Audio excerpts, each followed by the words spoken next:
살면서 한 번쯤은 이런 말을 들어보셨을 겁니다. 그 사람 예전엔 정말 가까운 사이였는데 요즘은 아예 연락도 안 해.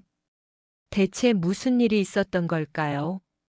싸운 것도 아니고 돈 문제가 있었던 것도 아닌데 어느 날부터 그냥 멀어져 버린 관계들이 있습니다. 그런데 자세히 들여다보면 그 시작점에 꼭 하나가 있습니다.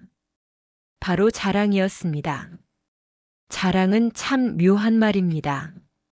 하는 사람은 기쁨을 나누고 싶어서 한 말인데 듣는 사람은 가슴 한켠이 콕 찔리는 느낌을 받습니다.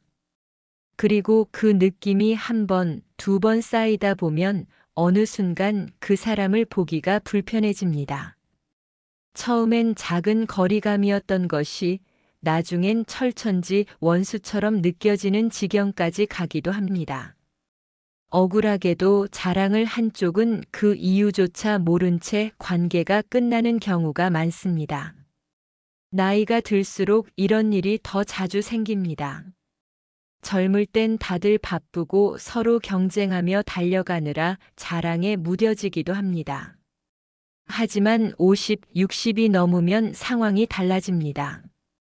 시간이 생기고 감정이 예민해지고 자존심이 더 단단해집니다.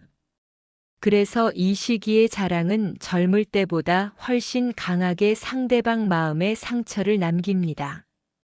오늘 이 영상에서는 절대 하면 안 되는 자랑이 어떤 것인지, 왜 그것이 관계를 무너뜨리는지, 그리고 진심 어린 대화로 어떻게 바꿀 수 있는지를 찬찬히 이야기해 드리려 합니다.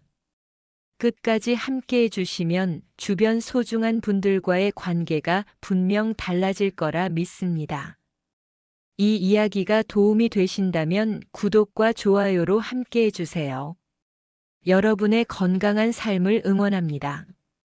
자랑은 왜 이렇게 위험한 걸까요?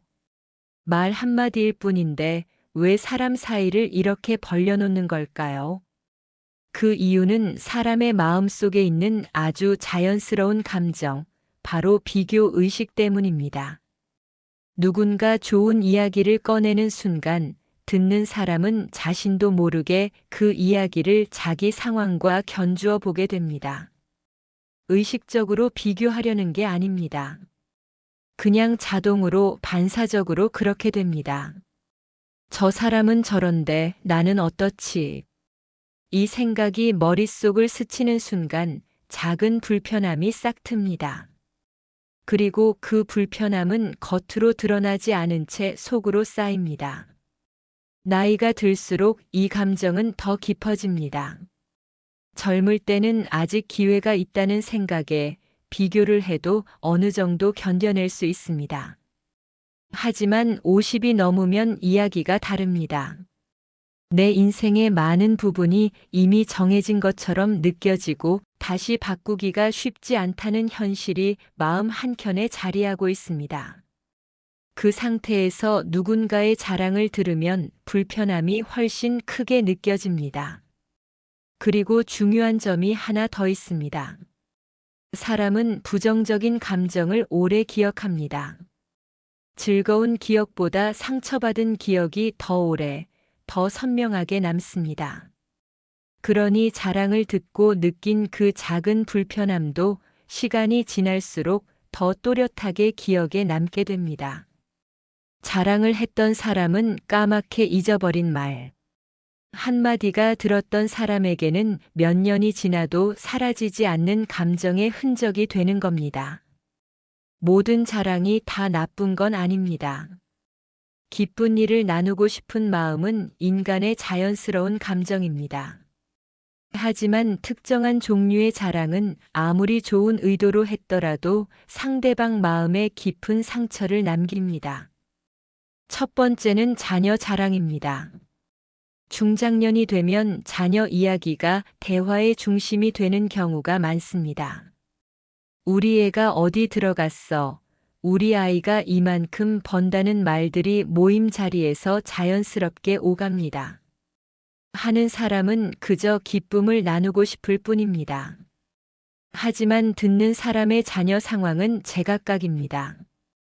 아직 자리를 잡지 못한 자녀를 둔 부모, 자녀 문제로 소갈이를 하고 있는 부모에게 그 말은 칼처럼 파고듭니다. 두 번째는 건강 자랑입니다. 나는 아픈데 하나도 없어. 요즘도 매일 운동에 같은 말도 조심해야 합니다. 나이가 들면 몸 어딘가 불편한 곳이 하나씩 생기기 마련입니다. 그 상황에서 건강을 자랑하는 말은 아픈 사람에게 자신의 상황을 더 초라하게 느끼게 합니다. 세 번째는 재산이나 소비 자랑입니다. 요즘 여행 다녀왔어, 새 차 뽑았어, 집을 이렇게 고쳤어와 같은 이야기들입니다. 경제적 상황이 비슷할 때는 그냥 좋은 이야기로 들릴 수 있습니다. 하지만 상대방이 경제적으로 어려운 시기를 보내고 있다면 그 말은 위화감으로 돌아옵니다. 네 번째는 과거의 지위나 경력 자랑입니다. 내가 예전에 어디서 무슨 일을 했는데 라는 말로 시작하는 이야기들입니다. 과거의 영광을 현재 관계에 자꾸 끌어들이면 상대방은 자신이 낮게 대우받는 느낌을 받게 됩니다. 이 네 가지는 공통점이 있습니다. 모두 상대방이 어떻게 느낄지를 먼저 생각하지 않은 채 나온 말이라는 점입니다. 자랑을 들은 사람은 바로 티를 내지 않습니다. 그게 어른들 사이의 예의니까요. 잘 됐네, 좋겠다 하고 웃으면서 넘깁니다. 하지만 그 웃음 뒤에는 아주 작은 감정의 불씨가 남아 있습니다. 처음엔 정말 작습니다. 그냥 기분이 약간 안 좋은 정도입니다. 다음 날이면 잊어버릴 것 같기도 합니다. 그런데 그 상황이 두 번, 세 번 반복됩니다. 만날 때마다 비슷한 자랑이 이어지면 그 감정의 불씨는 조금씩 커집니다. 그리고 어느 순간 그 사람과 연락이 오면 나가기가 싫어집니다. 처음엔 그냥 피곤해서 그런가 싶기도 합니다. 하지만 사실은 마음이 먼저 거리를 두기 시작한 겁니다. 연락 횟수가 줄어들고 만남이 뜸해지고 그렇게 조용히 멀어집니다. 자랑을 했던 쪽은 영문도 모릅니다. 내가 뭘 잘못했는지 모르니 억울하기도 하고 서운하기도 합니다. 이렇게 자랑 한마디가 관계의 균열을 만들고 그 균열이 이별이 되는 경우가 생각보다 훨씬 많습니다. 특히 나이가 들수록 새로운 관계를 만들기가 쉽지 않기 때문에 이런 식으로 잃어버린 관계는 다시 채워지기가 어렵습니다. 그래서 더 조심해야 합니다. 그렇다면 좋은 일이 생겼을 때 어떻게 이야기해야 할까요? 아예 말을 하지 말아야 하는 걸까요? 그건 아닙니다. 기쁜 일을 나누는 것 자체는 문제가 없습니다. 다만 방식이 달라야 합니다. 첫 번째 방법은 자랑이 아니라 감사로 이야기하는 것입니다. 우리 아이가 잘 됐어가 아니라 우리 아이가 잘 자라줘서 다행이다 싶어라고 말하는 것입니다. 결과를 내세우는 게 아니라 그 과정에서 느낀 감사함을 전하면 상대방이 받아들이는 느낌이 전혀 달라집니다. 두 번째 방법은 상대방 이야기를 먼저 묻는 것입니다. 내 이야기를 꺼내고 싶더라도 먼저 상대방은 어떻게 지내는지, 요즘 어떤 일이 있는지를 물어보는 것입니다. 상대방이 자신의 이야기를 충분히 나눈 뒤에 자연스럽게 내 이야기가 나오면 그 이야기는 자랑이 아니라 대화가 됩니다.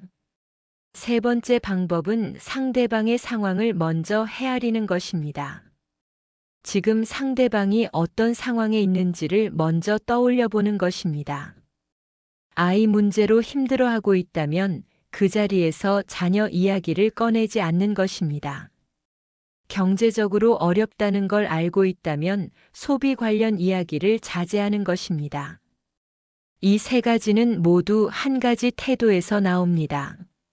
말을 하기 전에 잠깐 상대방 입장에서 한 번 더 생각해 보는 것입니다. 그 한 박자의 여유가 관계를 지키는 가장 강력한 힘이 됩니다. 오늘 이야기를 한마디로 줄이면 이렇습니다. 말 한마디가 사람을 잃게 만들기도 하고 말 한마디가 사람을 평생 곁에 두게 만들기도 합니다. 자랑은 아주 사소해 보입니다. 하는 사람은 진심으로 기쁨을 나누고 싶었을 뿐입니다. 하지만 그 말이 상대방에게 어떻게 닿느냐는 전혀 다른 이야기입니다. 특히 50, 60이 넘으면 관계는 더 소중해집니다. 새로운 사람을 만나는 것도 쉽지 않고 오래된 인연을 다시 잇는 것도 쉽지 않습니다. 그래서 지금 곁에 있는 사람들을 지키는 일이 훨씬 중요해집니다. 자녀 이야기를 꺼낼 때, 건강 이야기를 할 때, 여행이나 소비 이야기를 나눌 때, 그리고 과거 이야기를 꺼낼 때 딱 한 가지만 먼저 생각해 주세요. 이 말을 들을 때 저 사람은 어떤 기분이 들까? 그 질문 하나가 자랑을 대화로 바꾸고 관계를 단단하게 지켜줍니다. 사람과의 관계는 살아있는 것과 같습니다. 물을 주지 않으면 시들고 상처를 주면 멍이 듭니다. 반대로 따뜻하게 대하면 꽃처럼 피어납니다. 나이가 들수록 그 꽃밭을 잘 가꾸는 사람이 진정으로 풍요로운 노후를 보냅니다. 오늘 이 영상이 여러분의 소중한 관계를 다시 한번 돌아보는 계기가 되셨으면 합니다. 곁에 있는 분들에게 오늘 하루도 따뜻한 말 한마디 건네보시길 바랍니다. 끝까지 함께 해주셔서 진심으로 감사드립니다. 이 이야기가 도움이 되셨다면 구독과 좋아요로 함께 해주세요. 여러분의 건강한 삶을 응원합니다.